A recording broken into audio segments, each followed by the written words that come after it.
नमस्कार, मैं डॉक्टर अंकिता। आज के वीडियो में हम डिस्कस करेंगे आईवीएफ की प्रोसीजर कैसे होती है। आईवीएफ माने टेस्ट ट्यूब बेबी। यह एक एडवांस रिप्रोडक्टिव टेक्निक है जहाँ पे फीमेल पार्टनर के स्त्री बीज और मेल पार्टनर के शुक्राणु ये हम लैब में निकालते हैं और इसे फर्टिलाइज करके इसका भ्रूण माने एम्ब्रियो बनाते हैं। इस एम्ब्रियो को हम फीमेल पार्टनर के गर्भाशय में ट्रांसफर करते हैं। आइए देखें ये कैसे किया जाता है। स्टेप नंबर 1, आपके पहले फर्टिलिटी कंसल्टेशन के दौरान आपके इन्वेस्टिगेशन देखकर डॉक्टर्स आपको आईवीएफ के पूर्व प्री ट्रीटमेंट देते हैं। ये प्री ट्रीटमेंट से नेक्स्ट साइकिल में आपको आने वाले पीरियड में जो आपके अंडे हैं वो अच्छे क्वालिटी के मिलते हैं। इसके साथ ही हम प्री ट्रीटमेंट में प्री मेंस्ट्रुअल हिस्ट्रोस्कोपी भी प्लान करते हैं जिससे एंडोमेट्रियम में प्रेगनेंसी इम्प्लांटेशन में आपको सक्सेस मिलता है। Step number 2, IVF clinic visit. Period आने पर हम पेशेंट को उसे पीरियड के सेकेंड डे पे बुलाते हैं। पीरियड के सेकेंड डे पे हम उनके हार्मोन टेस्ट मतलब ब्लड हार्मोन टेस्ट और सोनोग्राफी करते हैं।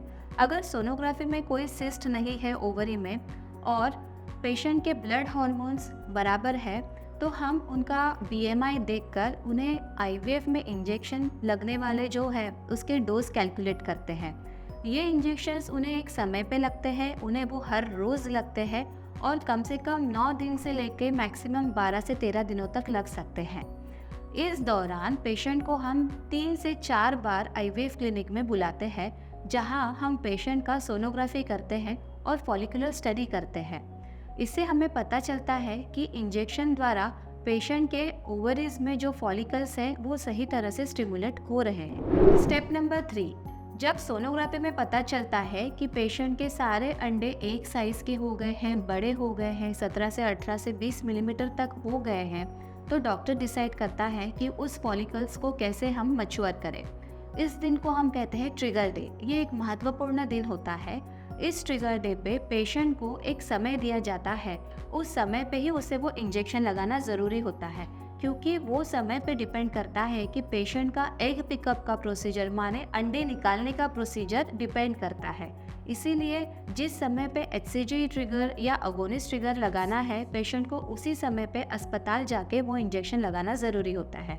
इसी के साथ इन दिन हम पेशेंट का हार्मोन स्टेटस भी करते हैं। पेशेंट के ब्लड हार्मोन से हमें पता चलता है कि पेशेंट के अंडे हमें कितने मिलने वाले हैं और कितने अच्छे क्वालिटी के अंडे मिल सकते हैं, इसका हम एस्टिमेशन लगा सकते हैं। पेशेंट के हार्मोन्स देख के यह भी पता चलता है कि उसके जो बनने वाले एम्ब्रियोज हैं वो हम इसी महीने में मतलब फ्रेश एम्ब्रियो ट्रांसफ़र करने वाले हैं या अगले महीने माने फ्रोज़न एम्ब्रियो ट्रांसफ़र करने वाले हैं। Step number 4, egg pickup. यह एक सबसे इम्पॉर्टेंट स्टेप होता है। इस प्रोसीजर में हम पेशेंट के एग्स निकालते हैं, जो स्टिमुलेटेड एग्स होते हैं वो हम एग्स निकालते हैं। ये प्रोसीजर आईवीएफ लैब में होती है, ओटी में होती है। इस प्रोसीजर के दौरान हम पेशेंट को नील बाय माउथ रहने के लिए कहते हैं, उन्हें यूरिन और मोशन पास करके आने के लिए कहते हैं। ये प्रोसीजर सुम्मी के अंडर मतलब अंडर सिडेशन होता है ताकि पेशेंट पेनलेस माने दर्द रहित रहे। इस पेशेंट को कम से कम 15 मिनट से लेकर 30 मिनट लग सकते हैं। ये प्रोसीजर चालू रहते हुए हम पेशेंट के पार्टनर को, मेल पार्टनर को उनका सीमेन सैंपल कलेक्ट करने के लिए कहते हैं ताकि उसी दिन सीमेन स्पर्म प्रिपरेशन हो और हम इन विट्रो फर्टिलाइजेशन की प्रोसीजर चालू करें। स्टेप नंबर 5 होता है फर्टिलाइजेशन। जब हम oocytes निकालते हैं, उन्हें वॉश करते हैं और स्पर्म को वॉश करते हैं, तब हम इन्हें एक डिश में रख के इक्सी करते हैं, माने हर एक oocyte में हम हस्बैंड का एक एक स्पर्म इंजेक्ट करते हैं। इस प्रोसीजर को कहते हैं इक्सी और ये डिश को हम ट्राई गैस या CO2 इंक्यूबेटर में रखते हैं ताकि ये एग्स फर्टिलाइज हो। Step number 6, embryo development. Incubator में रखे गए डिशेस में 24 घंटे के बाद पता चलता है कि ये oocytes कितने फर्टिलाइज हुए हैं। उस हिसाब से हम डे 3 पे भी चेक करते हैं।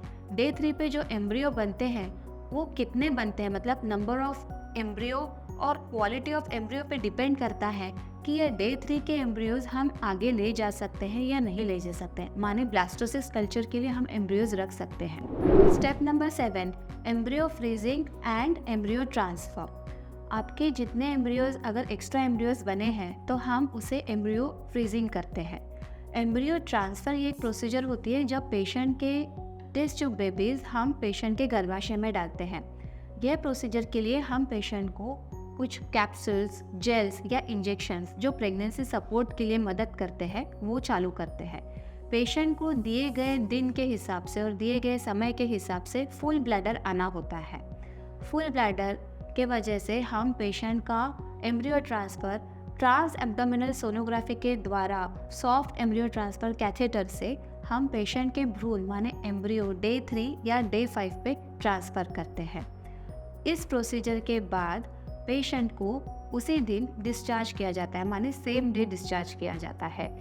इसके बाद पेशेंट को जो हम प्रेगनेंसी सपोर्ट के लिए दवाइयाँ, कैप्सूल्स और इंजेक्शंस देते हैं वो पेशेंट को 2 हफ्ते तक कंटिन्यू करना होता है। 2 हफ्ते के बाद में पेशेंट को आईवीएफ क्लिनिक में हम फिर से बुलाते हैं और उसका एक ब्लड टेस्ट माने बीटा एचसीजी करते हैं जो कि प्रेगनेंसी हार्मोन होता है, और सोनोग्राफी करते हैं। इससे हमें पता चलता है कि पेशेंट का टेस्ट पॉजिटिव है या नेगेटिव। एम्ब्रियो ट्रांसफ़र के पश्चात रिजल्ट्स आने तक का जो फेज़ होता है वो 14 दिन कपल्स के लिए बहुत स्ट्रेसफुल होता है। इसीलिए इस दौरान पेशेंट को अपनी जीवन शैली पे, आहार पे, स्ट्रेस फ्री मेडिटेशन और अपने हॉबीज़ पे ध्यान देना चाहिए ताकि वो अपने आप को व्यस्त रख सके और अपना जो ये 14 डेज़ का पीरियड होता है वो स्ट्रेस फ्री रख सकें। इस तरह काम और स्ट्रेस फ्री रहकर आप पॉजिटिव प्रेगनेंसी अचीव कर सकते हैं। Thank you.